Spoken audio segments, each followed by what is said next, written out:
ఓం అస్మద్గురుభ్యో నమః. కాశ్యపాన్వయ సంజాతం నారాయణ పదాశ్రితం శ్రీమన్నారాయణం వందే యతీశ్వర శ్రియాజుషం.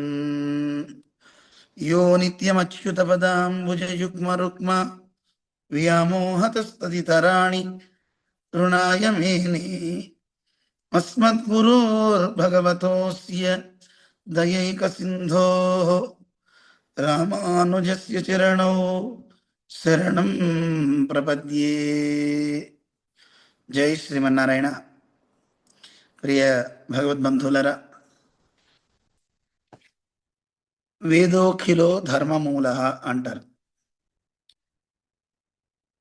లోకంలో ఎవరికైనా సరే ధర్మంగా ఉండాలని ప్రతి వారికి కోరిక ఉంటుంది. ఆ ధర్మానికి మూలం ఏది? వేదమే కదా. అందువల్ల వేదం ధర్మాచరణకి చాలా ముఖ్యమైనది. వేదమే లేకపోతే ఆ ధర్మాన్ని ఎలా ఆచరించాలో మనకి తెలియదు. ఇంతకీ ధర్మం అంటే ఏమిటో కూడా మనం తెలుసుకోవాలి. ధర్మము,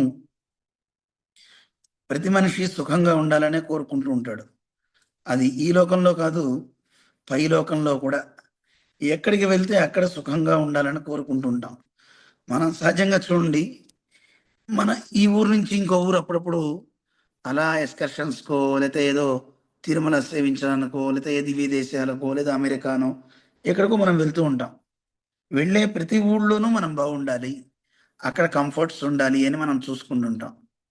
అలాగా మనందరం ఎలా అయితే గనక వెళ్ళబోయే స్థానంలో కూడా సుఖంగా ఉండడానికి ఇక్కడి నుంచే ఏర్పాట్లు ఎలా చేసుకుంటామో, అలాగే ఈ శరీరాన్ని వదిలి ప్రయాణం చేసే జీవుడికి ఈ లోకంలో ఉన్నప్పుడు సుఖం కావాలి, ఈ లోకాన్ని నుంచి దాటి వెళ్తే వచ్చే స్వర్గాది లోకాలైనా, లేదు ఆ పైలోకమైనటువంటి శాశ్వతమైన ఆనందాన్ని ఇచ్చే మోక్షమైన ఎక్కడైనా అతను సుఖంగా ఉండాలి అంటే దాన్ని పొందడానికి ఏదో ఒక కర్మ చేయాలి.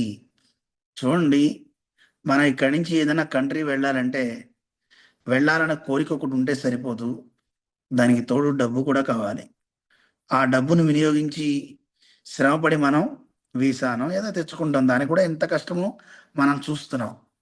అందువల్ల ఒక వీసా వచ్చిన వాడు ఇంకో కంట్రీకి వీసా రావాలంటేనే వాడి మీద ఏ పోలీస్ కేసులు ఉండకూడదు. అంటే ఒక దేశం వెళ్ళడానికి ఎన్నో నిబంధనలు, ఎన్నో రకాలైనటువంటి ఆంక్షలు ఉన్నాయి.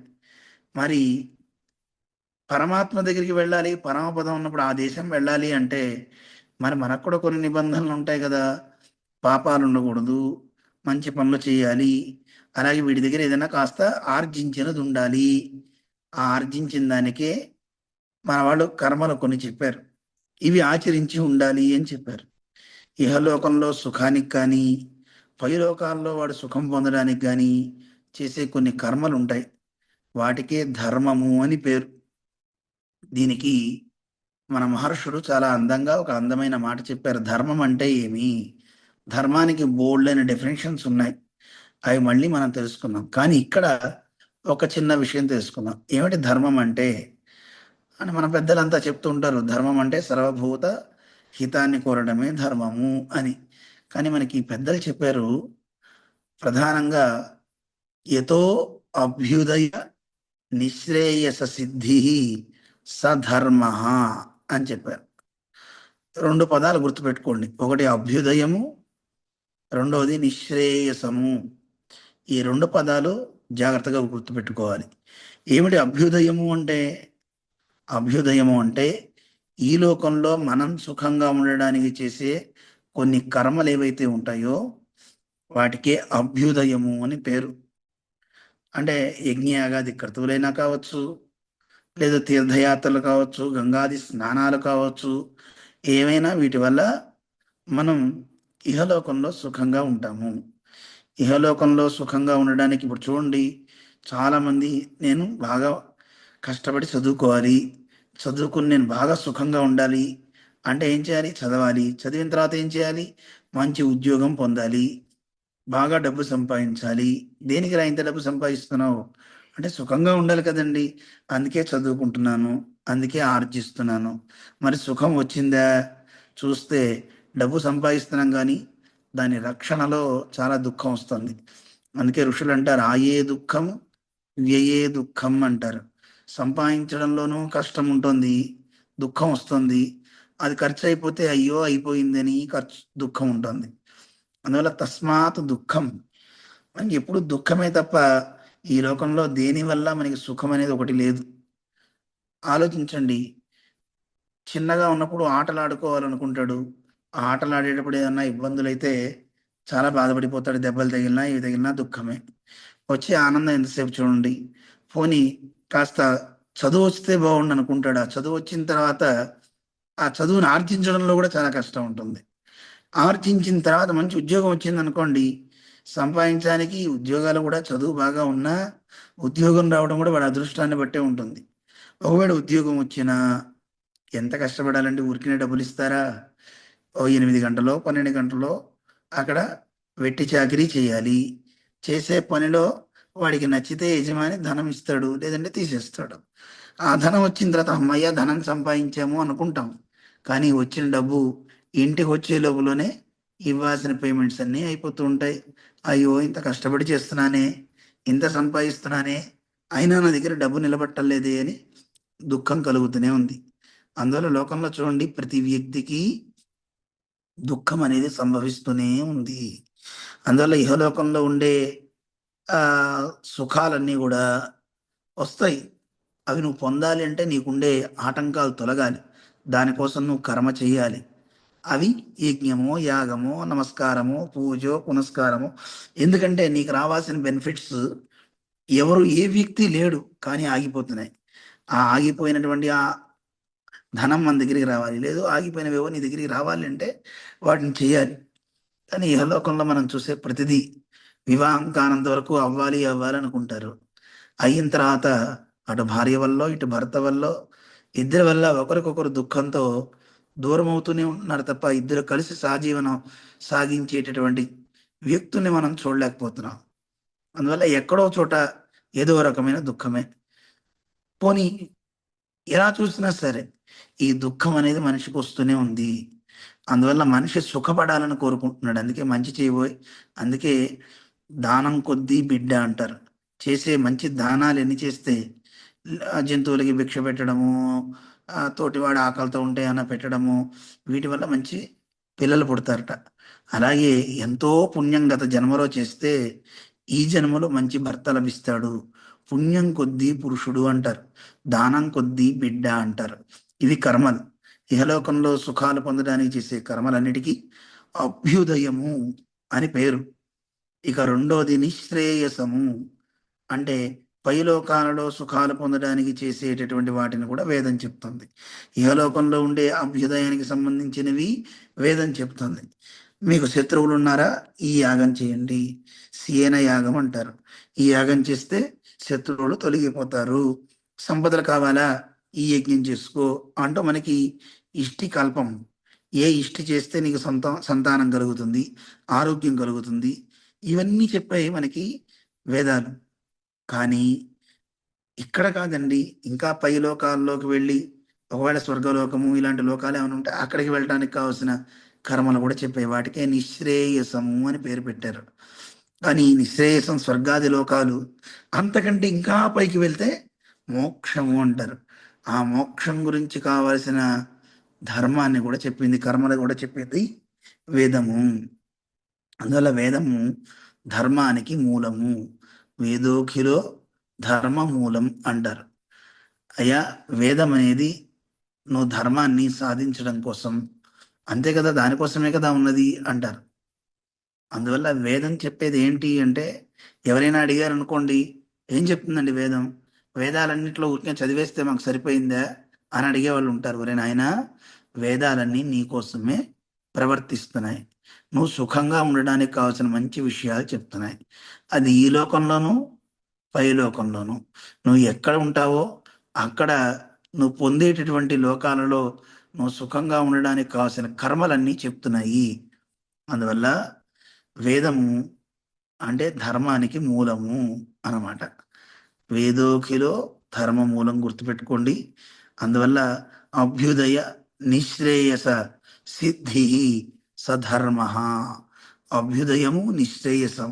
అంటే ఇహలోక సుఖాలు చెప్పాలి, మోక్షం గురించి కూడా చెప్పాలి. అంటే తిరిగి రానటువంటి లోకం, మళ్ళీ ఈ లోకంలో దుఃఖాలయంలో, మనకి ఈ లోకంలో అన్ని దుఃఖాలే కదా, ఇలాంటి దుఃఖాలయంలో మనం పడకుండా శాశ్వతమైనటువంటి ఆనందాన్ని మనం పొందేటట్టుగా చేసేది వేదం అన్నమాట.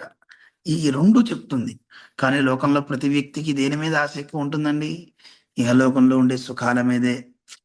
రేపు ఎవడు చూసాడు లేరా, ఆ లోకాలు ఉన్నాయా పెట్టాయా, ఉందో ఇప్పుడు మనకు గడవాలి, ఇప్పుడు సంతోషంగా ఉండాలి, అంతే తప్ప తర్వాత సంగతి తర్వాత అని ఇప్పుడు టెంపరీగా ఉండేటటువంటి ఆనందం కోసమే మనిషి వెంపర్లాడుతున్నాడు. వాటి కోసమే ఏదో కర్మలు చేస్తున్నాడు. ఒక దానం చేసిన, ఒక యజ్ఞం చేసిన, ఓ తపస్సు చేస్తున్న, లేదు ఒక నామోచ్చారణ చేసిన, ఒక జపం చేసిన, ఏం చెప్తున్నారు మనకి మన వాళ్ళు? నువ్వు ఇన్నిసార్లు జపం చేసావా, నీ కార్యం అయిపోతుంది, నీకు ఉద్యోగం వచ్చేస్తుంది. ఆఖరికి దేవుడు కూడా సముద్రాలు దాటించేవాడు అయిపోయాడు, వీసా వెంకటేశ్వర స్వామి అంటున్నారా లేదా? వెంకటేశ్వర స్వామి వీసా ఇస్తాడండి అన్నారు. పాపం పిచ్చివాళ్ళు తెలియక, ఈ వీసా కాదు నాయన, ఈ సముద్రం కాదు, సంసార సముద్రాన్ని దాటించేవాడు ఆయన. పాపం నిజమే వాడు చెప్పేది, సముద్రాన్ని దాటిస్తాడు. ఏ సముద్రం? మీరనుకునే చిన్న సముద్రం కాదరా, దీనికంటే పెద్ద సముద్రం, సంసారం అనేటటువంటి సముద్రం. ఆ సముద్రాన్ని కూడా దాటించగలిగేవాడు సర్వేశ్వరుడు. అంత పెద్ద సముద్రం దాటించేవాడికి ఇది ఒక లెక్క అండి? ఈ సముద్రం చిన్న ఆ ఒక కాలంత చిన్న పిల్ల కాలువ లాంటిది ఆయనకి. ఈజీగా అట్టే ఒక కాలు అటేసాడంటే అయిపోతుంది, అంతే. అన్ని చేయించగలడు సర్వేశ్వరుడు. అందువల్ల సంసారం అనే సముద్రాన్ని దాటించగలిగేవాడండి సర్వేశ్వరుడు అంటే. అటువంటి ఆయన ఎందు విశ్వాసాన్ని కలిగి ఉండండి అని పరమాత్మ గురించి మనకి చెప్పారు. కానీ మనందరం దేవుణ్ణి మన అవసరాలు తీర్చే వ్యక్తిగా మనం చూస్తున్నాం. కానీ అవసరాలు తీర్చే ఒక శక్తిగా చూడకండి. మన అవసరాల్ని మనమే సంపాదించుకునే శక్తినిచ్చే ఒక గొప్ప పవర్ జనరేషన్ ఇచ్చే ఒక జనరేటర్ అనమాట ఆ భగవంతుడు. అందరికీ జనరేట్ చేస్తూ ఉంటాడు, నీకు శక్తిని పెంచుతూ ఉంటాడు, నీలో అధైర్యాన్ని తగ్గిస్తాడు, నీలో సాహసాన్ని పెంచుతాడు, ఉత్సాహాన్ని పెంచుతాడు. చాలు కదండి, మనలో ఉత్సాహం పెరిగిందంటే ఎన్ని పనులైనా మనం చేసేసుకోవచ్చు. మనకి ధైర్యం ఉందంటే దేన్నైనా ఢీ కొట్టచ్చు. అందువల్ల పరమాత్మ అంటే వీటన్నిటినీ ఇచ్చేవాడు, వీటన్నిటినీ కలిగించేవాడు. ఇలాంటి ఆ పరమాత్మ యొక్క మూల కందం ఆయన ఆనందం. ఆ ఆనందాన్ని ఇచ్చేవాడు స్వామి. ఆయనే ఆనంద స్వరూపుడని వేదం చెప్తుంది, ఆనందో బ్రహ్మ అని. అందువల్ల వేదం అనేది ఈ ధర్మాన్ని చెప్తుంది. ధర్మం అంటే ఎవరు? సాక్షాత్తు సర్వేశ్వరుడే, భగవంతుడే. వేదో వేదోఖిలో ధర్మ మూలమని విందా మనం చెప్పుకున్నామే. సాక్షాత్తు వేదమే, ఆ బ్రహ్మే పరమాత్మ.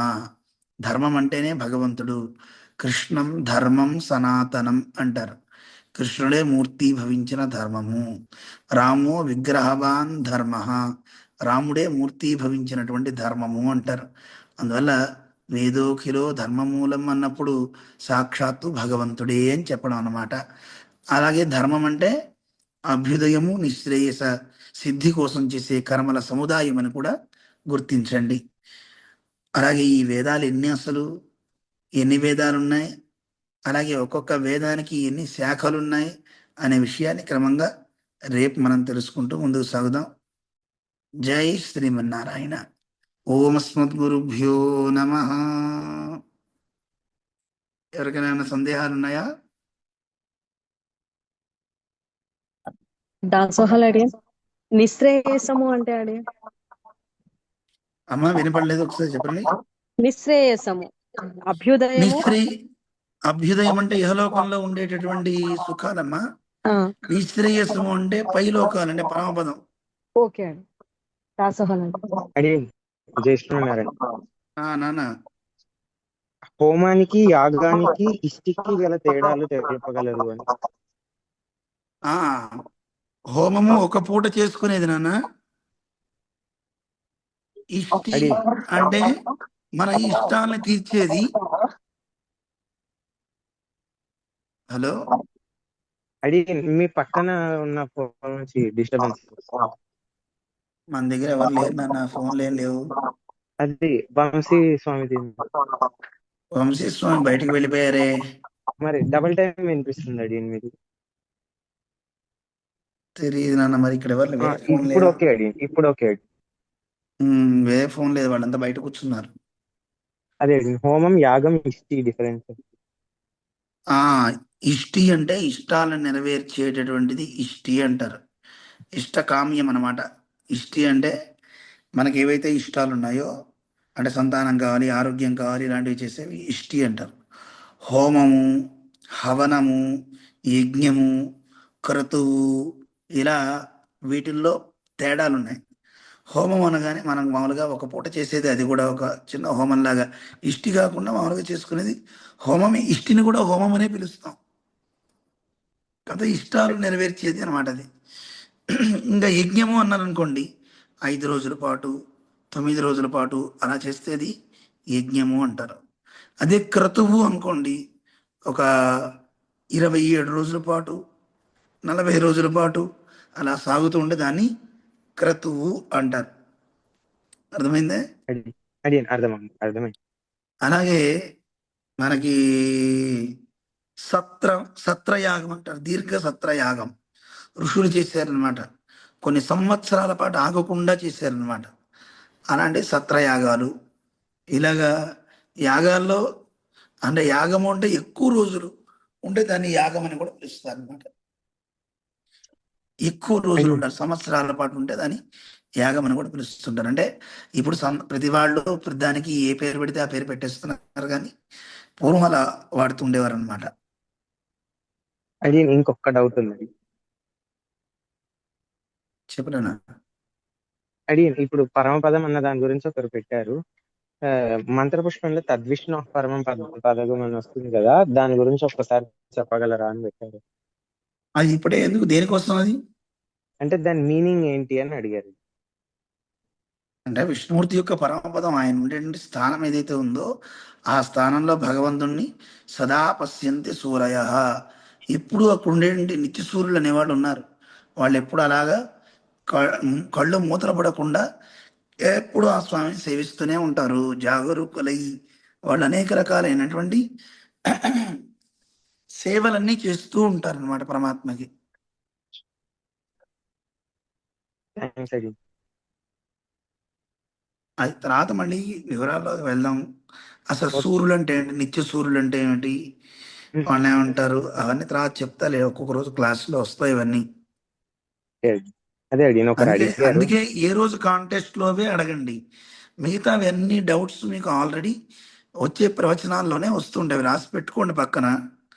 ఓకే వచ్చేటప్పుడు ఆ టైంలో వచ్చేవన్నీ, ఈ రోజు క్లాస్లో ఏ డౌట్స్ ఉన్నాయి అవి అడగడం. ఓకే ఇందాక ఆవిడ నిశ్చయేసం అడిగారు అంటే ఏమిటి, అలాగా. ఓకే. అడియన్, ఇది ఎతో అభ్యుదయ, ఒకసారి వాక్యాన్ని మళ్ళీ చెప్పండి అడియన్. ఎవరు అడుగుతుంది? అడియన్ పద్మశ్రీ రామాంజదాస్ సింగ్. యతో అభ్యుదయ, అడియన్ యతో అభ్యుదయ हाँ నిశ్రేయస हाँ సిద్ధి सिद्धि సధర్మ. सधर्म. ఓకే అడియన్, దాసోహం అడియన్. ఓకే అమ్మా, సరే ఉండనా నాన్న. అడి అయిపోయింది. విశిష్టాద్వైత సిద్ధాంత ప్రచారైక విహారిణే శ్రీమన్నారాయణాచార్య స్వామినే నిత్యమంగళం. యావత్ ప్రపంచ సంపూజ్య చరణాయ మహాత్మనే శ్రీమన్నారాయణాచార్య ఇతి రాజాయ మంగళం. మంగళాశాసనపరైః మదాచార్య పురోగమైః సర్వైశ్చ పూర్వైరాచార్యైః సత్కృతాయాస్తు మంగళం. ఓం అస్మద్గురుభ్యో నమః. జై శ్రీమన్నారాయణ.